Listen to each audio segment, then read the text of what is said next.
Preface to the third edition. It was a magic, crazy time when cranks and dreamers saw the power they imagined drop into their hands and used it to change the world. It was a technological and business turning point when multinational corporations lost their way and kitchen table entrepreneurs seized the banner and ran off into a future out of science fiction stories. It was a brief and heady moment when nerds laughed in bullies' faces, idealism paid off, and you could feel the pace of change. Hobbyists became visionaries, and visionaries became multimillionaires.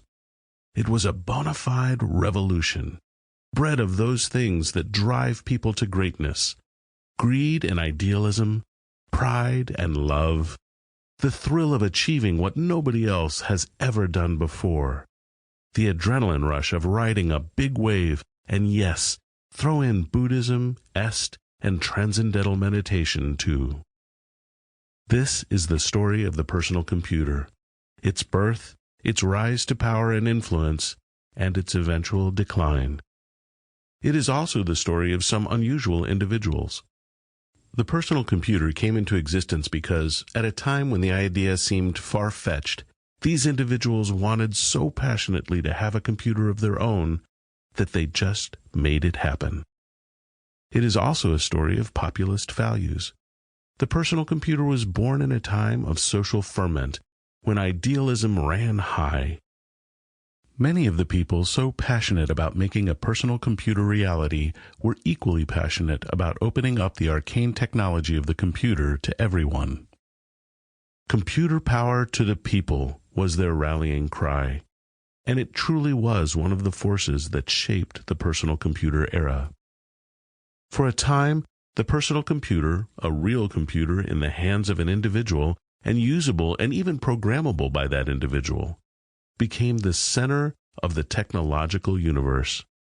But ultimately, the forces of technology and of personal empowerment unleashed in this technological movement passed up the personal computer as its capabilities were deconstructed and embodied in phones and glasses and watches and other devices of the post-PC era. But in the early 1980s, we were right in the middle of it. Two young and eager reporters for InfoWorld, the first news weekly to cover the personal computer industry, although the word industry probably conveys the wrong impression. We were reporting on what comes before an industry. Caught up in the pitch of events, we felt a part of them. It was an exhilarating time watching and chronicling history in the making. Like interviewing Bill Gates in the bleachers above the show floor at an early West Coast computer fair. Driving the back roads of Georgia to talk with Ed Roberts, the guy who started it all, then in retirement as a country doctor. Sitting with Woz on the floor of the apartment he occupied while he attended UC Berkeley under the pseudonym of Rocky Raccoon Clark. Visiting an elementary school and discussing creativity with Alan Kay. Watching nightfall in Jim Warren's Eyrie in the Santa Cruz Mountains and hearing about his early computer shows and publications and hot tub parties that Playboy covered. Scuba diving with Captain Crunch, the king of the phone freaks. Dining in the Apple cafeteria with Steve Jobs and finally getting the interview.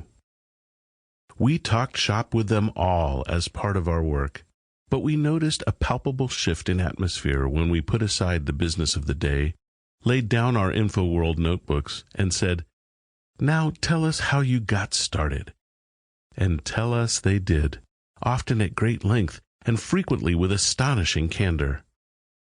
The device they gave us, this personal computer, has changed the world as profoundly as the printing press or the Industrial Revolution.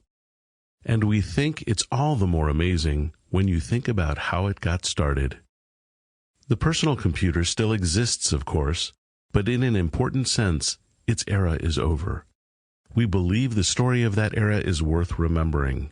This new edition of Fire in the Valley is our effort to keep that story and maybe a little bit of the spirit of that time alive.